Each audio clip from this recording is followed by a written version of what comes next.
Compliance division और हमारा हमेशा एक वॉर चलता है। There is a company called Aava and there is a company called PN Raj here, ठीक है ना। तो ये CA फर्म है और ये CS फर्म है, और ये मैं रन करता हूँ, ये मेरी वाइफ रन करती है। तो आप समझ रहे हो ना, हम लोग कंपनी लेवल पे झगड़े कर रहे हैं। तो हम कंप्लायंस के बिजनेस में टांग नहीं अड़ाएंगे। कंप्लायंस हमारे यहाँ पे नहीं टांग अड़ाता, अपना अपना अलग अलग डिवीजन है। तो आपको कंप्लायंस के रिलेटेड अगर कोई भी सवाल होगा, रीच टू आवा, ठीक है ना। फार्मर प्रोड्यूसर कंपनी ये क्यों आया? तो अगेन आई फील प्राउड कि एलिट गुरुकुल का एक डिवीजन है एलिट फार्म्स, उसने एक कंपनी बनाई है which is known as Bharatam farmer producer company.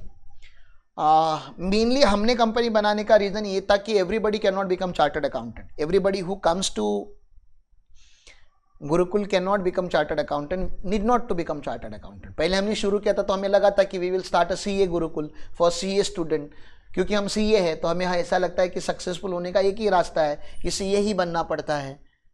But that's not a fact. Market में बहुत सारे CAs है जो स्ट्रगल कर रहे हैं, और बहुत सारे सक्सेसफुल लोग हैं जो CA नहीं हैं।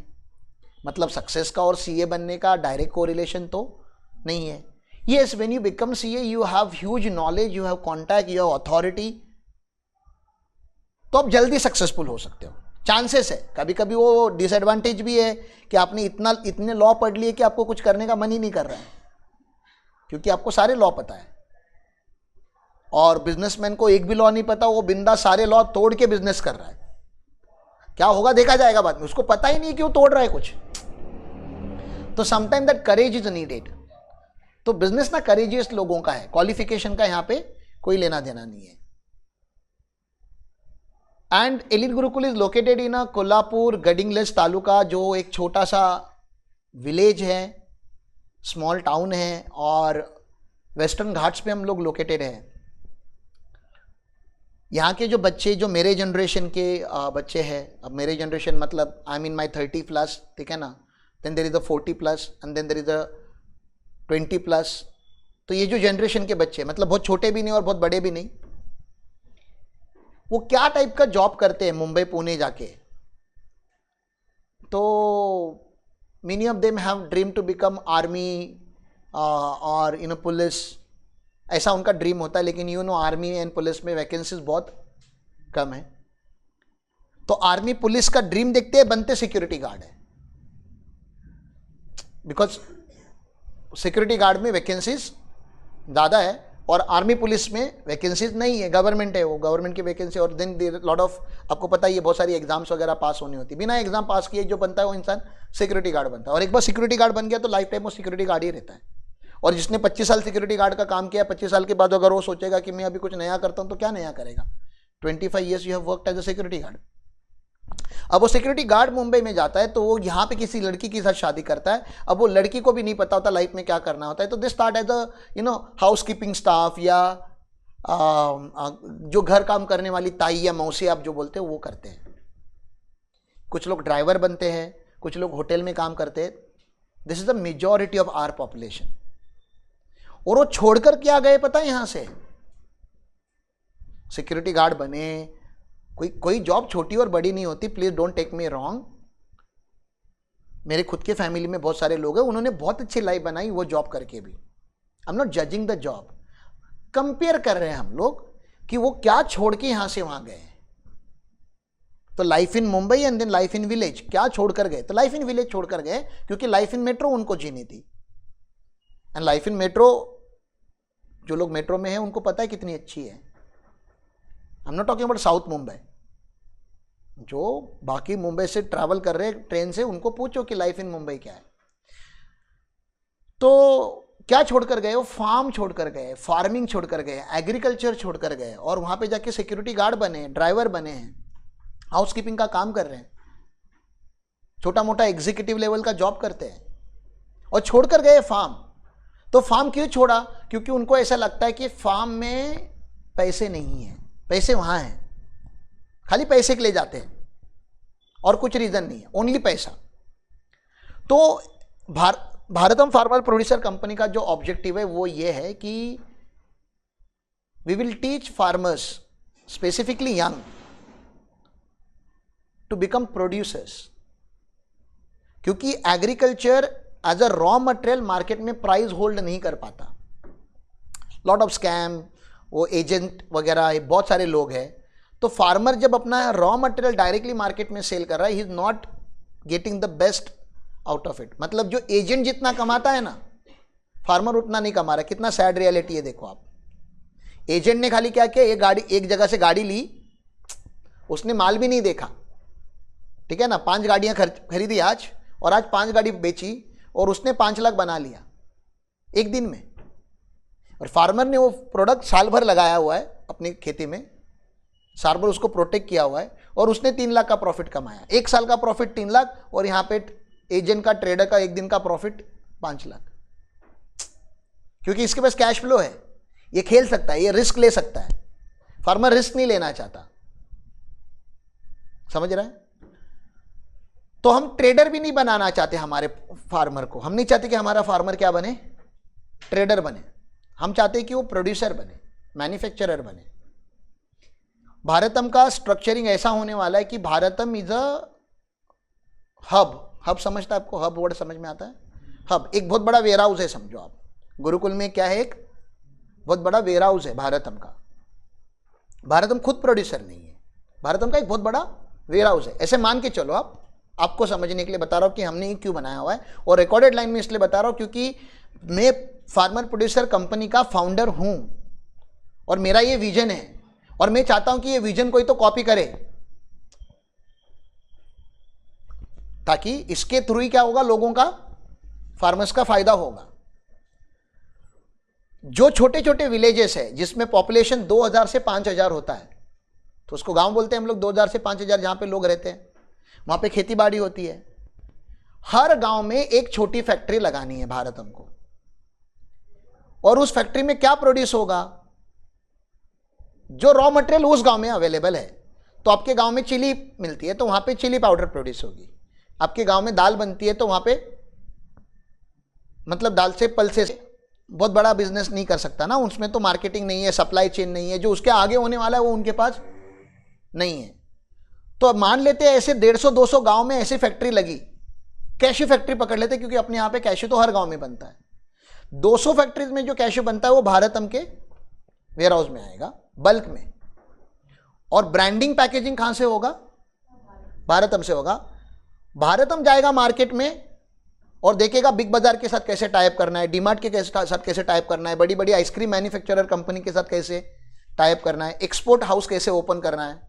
तो जो compliance part, marketing part, distribution part जो होगा वो भारतम हैंडल करेगा, because that can not be handle by one particular person. और भारतम में भी जो जॉब करने वाले लोग हैं वही ये फार्मर्स के ही बच्चे हैं। मतलब समझ रहे हैं ना, जो गांव में फैक्ट्री है ना, वो पापा चला रहे, उसका ही बच्चा भारतम के हेड ऑफिस में काम कर रहा है। तो we are not only creating employment, but we are creating the hierarchy, जहां पे दोनों जनरेशन, मेल फीमेल, बच्चे बूढ़े, सब मिलके इस इकोसिस्टम में काम करें, and they will create job and business both in their own village. That's the idea. Product specific नहीं है, वो प्रोसेस स्पेसिफिक है। अब ये पुराने टाइम पे कोऑपरेटिव में चलता था, या अभी भी बहुत सारे लोग ये क्या कर रहे हैं, किस में कर रहे हैं, there is something called cooperative, जिसको हम प्रमोट नहीं करते क्योंकि कोऑपरेटिव स्टेट स्पेसिफिक हो जाता है। और कोऑपरेटिव में आप लोगों को पता है पॉलिटिकल इन्फ्लुएंस बहुत ज्यादा होता है। पॉलिटिशियंस को पॉलिटिक्स करना चाहिए, बिजनेस नहीं। तो अगर कोऑपरेटिव में करेंगे तो it's like nobody is responsible. Cooperative है ना, कमिटी हर 2 साल 3 साल में बदलती रहती है, 5 साल में बदलती रहती है, नई कमिटी कुछ नया कर, और हर कमिटी ये सोचती है कि हम झोल कैसे करें, क्योंकि ये ओशियन है, इसमें से क्या क्या लेके जाए वही सोचता है हमेशा। कंपनी में वैसे नहीं होता। This company is a professionally manage company. तो why it is called farmer producer company, क्योंकि यहाँ पे जो मेंबर होते वो कौन होंगे, गेस करो। नाम ही इसका फार्मर प्रोड्यूसर कंपनी है, तो मेंबर कौन होंगे, मेंबर शेयर होल्डर कौन होंगे। और फार्मर को हम आइडेंटिफाई कैसे करते हैं हमारे देश में या हमारे स्टेट में, महाराष्ट्र में तो कैसे करते हैं, तो there is something called 7/12 7/12 extract. तो आपके पास फार्मर होने का कोई सर्टिफिकेट होना चाहिए, तो ही आप मेंबर बन सकते हो। तो मैंने आज आप सब लोगों को ये क्यों बताया,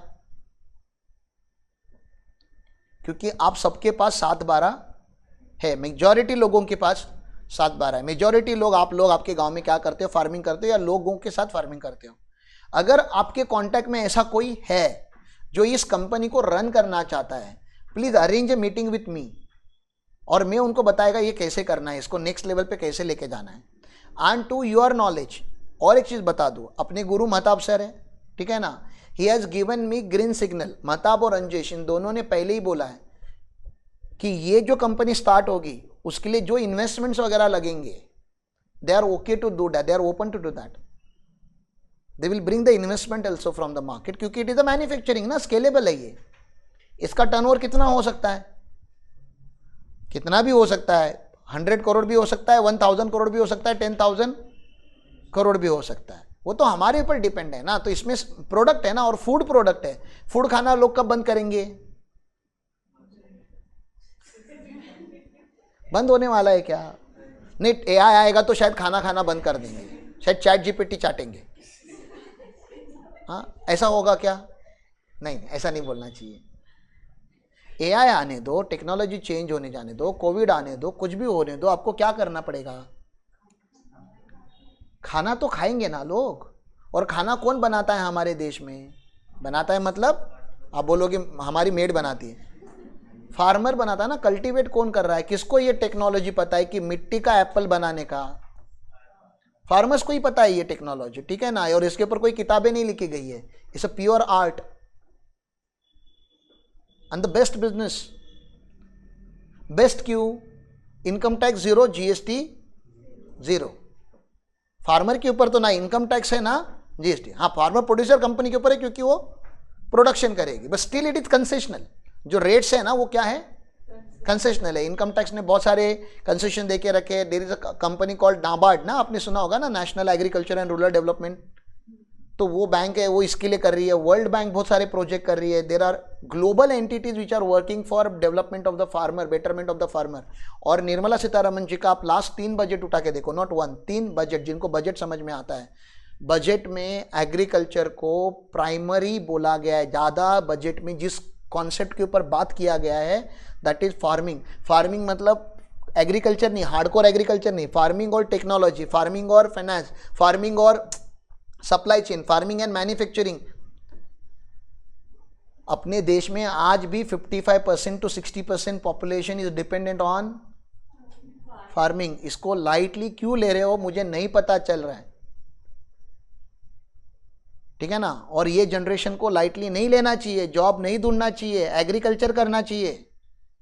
मैं सीए बनने के बाद कोई मुझे आज पूछता है व्हाट इज योर ड्रीम, मैं बोलता है I want to become farmer. You guys were born as a farmer, तो you guys are already ahead of मी।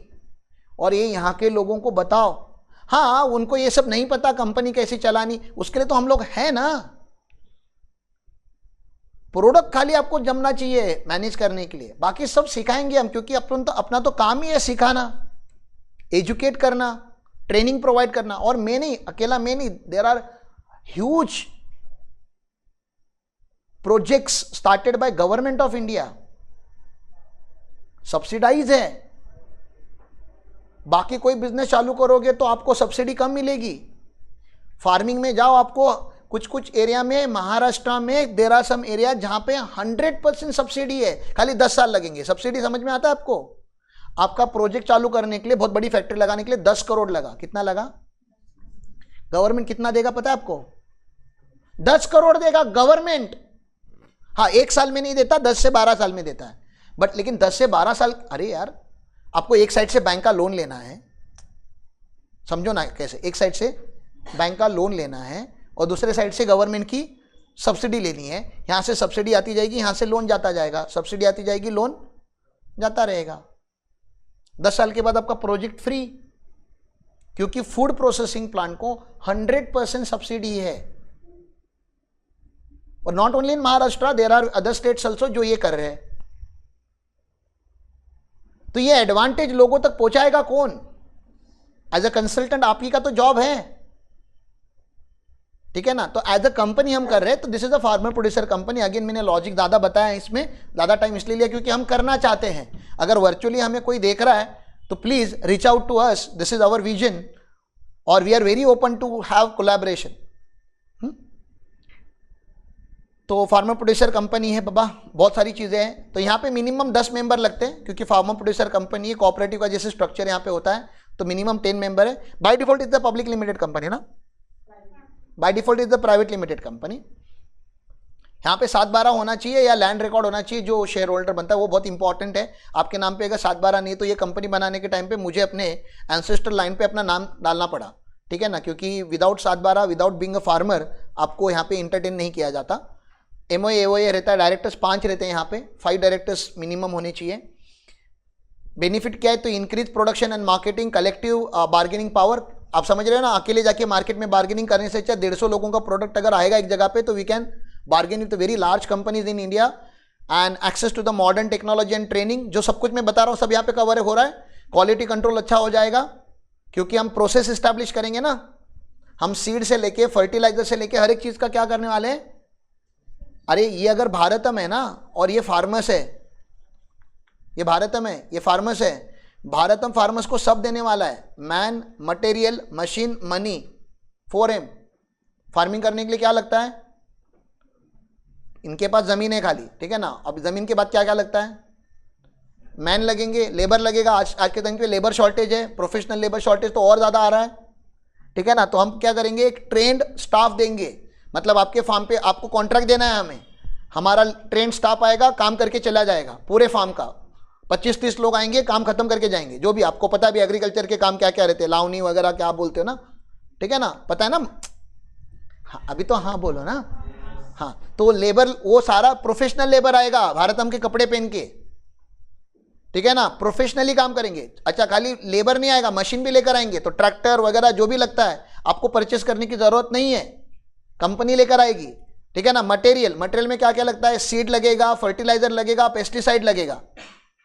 अब हर फार्मर को नहीं पता ना बेस्ट फर्टिलाइजर, बेस्ट पेस्टिसाइड क्या होता है, बेस्ट सीड क्या होता है। तो रिसर्च कौन करेगा, ये भारत में क्या होगा, एक रिसर्च सेंटर होगा, वो लोग रिसर्च करेंगे, उनको पता चलेगा ये सीड अच्छा है। अलग अलग ट्राई करना पड़ेगा ना, एक सिंगल फार्मर कितनी सीड ट्राई कर सकता है, 1 कर सकता है, 2 कर सकता है, 3 कर सकता है। हम 100 सीड ट्राई करेंगे कंपनी लेवल पे। हमारा सॉइल टेस्टिंग लैब होगा, वाटर टेस्टिंग लैब होगा। तो हम देखेंगे कि कौन सा सॉइल, कौन सा वाटर, क्या इन्वायरमेंट में क्या बनना चाहता है। और हमारे यहाँ पे और एक रिसर्च यूनिट होगा जो मार्केट में रिसर्च करेगा। हम टोमेटो तब नहीं बेचेगा जब टोमेटो 10 रुपये किलो होता है, हम टोमेटो तब बेचेगा जब टोमेटो 80 रुपये किलो होता है। उसके लिए डेटा मेंटेन करना पड़ता है, हमें देखना पड़ता है कि कौन से पीरियड में, कौन से सीजन में, कौन से प्रोडक्ट की प्राइस ज़्यादा होती है। तो हम सीजन के हिसाब से काम नहीं करेंगे, हम प्राइसिंग के हिसाब से काम करेंगे, क्योंकि वो डिवीजन होगा। आप समझ रहे हो क्या, इसलिए मार्जिन खेला जा सकता है। तो मैन, मटेरियल, मशीन, और कभी कभी क्या लगता है फार्मर को, मनी, जबकि मनी की कोई जरूरत है नहीं, क्योंकि मैन, मटेरियल, मशीन किसने प्रोवाइड किया, कंपनी ने। अब यहाँ पे क्या आएगा, आउटपुट आएगा। वो आउटपुट भी कौन लेने वाला है, यहाँ पे एक छोटा सा फैक्ट्री होगा जो प्रोसेस करेगा, और प्रोसेस फूड किसको ला के देगा, मेन कंपनी को, जो फिर मार्केट में जाएगा। तो मार्केटिंग उसको करना ही नहीं है, सप्लाई चेन उसको इस्टेब्लिश ही नहीं करना है फार्मर को, उसको अपने गांव के बाहर जाने की कोई ज़रूरत नहीं है। फैमिली में का एक, हम बोलेंगे कि फैमिली का एक मेंबर हमको दे दो यहाँ पे मेन में, क्योंकि फिर उसको मेन एंटिटी क्या कर रही है वो भी पता होना चाहिए। So this is very simple structure, समझ में आ रहा है आपको। तो यहाँ पे क्या बोलते हैं, एम्पावरमेंट मार्जिनलाइज्ड ग्रुप। ये तो जो ग्रुप बना रहा हूं ना मैं, ये एम्पावर्ड है, अगेन उनको ट्रेनिंग वगैरह सब दी गई है, दे आर पावरफुल, ठीक है। क्वालिटी कंट्रोल अच्छा हो जाता है। Strengthening local food system, direct farmer consumer linkage. हम फोल्डर बना सकते हैं, एक अमेजोन जैसा बना सकते हैं कि नहीं, एक अमेजोन जैसा अपना पोर्टल बन जाएगा। तो क्या होगा, जो डायरेक्ट मुंबई पुणे में कंज्यूमर है वो ऑर्डर डायरेक्ट करेगा ना, तो बीच में के जो एजेंट होता है वो कट हो गया, क्योंकि आज रास्ते बने अपने यहाँ पे, रेलवे है अपने यहाँ पे, एयरपोर्ट है, मतलब हम डायरेक्टली डिलीवर पूरे इंडिया में कहीं पे भी प्रोडक्ट हम डायरेक्टली खुद ही डिलीवर कर सकते हैं ना। एक ज़माने में रास्ते नहीं हुआ करते थे, तो डायरेक्ट मार्केट में एक्सेस नहीं था, आज सब कुछ है। तो ये direct to consumer, farm to consumer, ठीक है ना, F2C बोला जाता है इसको। जैसे B2B है, P2P है, वैसे क्या है, F2C, फार्मर टू कंज्यूमर। इसमें बेनिफिट किसको मिलेगा ज़्यादा, दोनों को। कंज्यूमर को अच्छा प्रोडक्ट, फ्रेश प्रोडक्ट लो प्राइस पे मिलेगा, फार्मर को ज़्यादा मार्जिन मिलेगी, खाली उसके संभालने के लिए टेक्नोलॉजी वगैरह यूज करनी पड़ती है, वो फार्मर प्रोड्यूसर कंपनी करेगी। आप बोलोगे हाँ तो कंपनी बीच में, अरे बाबा कंपनी फार्मर्स की ही है, तो डायरेक्ट और इनडायरेक्ट बेनिफिट किसके लिए है? फार्मर्स के लिए ही है। इन्वायरमेंटल वगैरह के लिए भी काम करेंगे, झाड़े लावा, झाड़े जगवा, कुछ ना कुछ काम, सोशल काम तो कर ही सकते हैं। इतने सारे लोग जब साथ में आएंगे, 1000-1500 फार्मर जब साथ में रहेंगे, तो obviously we can do something, we will use. अभी हम यूरिया मार मार के लोगों को प्रोडक्ट बेच रहे हैं, हम नहीं करेंगे, फिर यूरिया नहीं मारेंगे यार, ठीक है ना। पैसे कमाने के और भी अच्छे रास्ते हैं। Why are you selling poisons to the people? मतलब कुछ कुछ फार्मर तो लिटरली ये कर रहे हैं कि खुद के खाने के लिए अलग से प्रोडक्शन लगाते, उसमें यूरिया कम मारते हो, जो मार्केट में जाने वाला रहता है उसमें यूरिया ज़्यादा डालते हैं। उनको पता है कि यूरिया से तो प्रॉब्लम होने वाली है आगे, लेकिन पैसा चाहिए उनको अभी, तो दे आर सेलिंग पॉइजन्स, क्योंकि पैसा सबको चाहिए। चैलेंजेस क्या है फार्मर प्रोड्यूसर कंपनी, वो आपको टेंशन नहीं लेना है।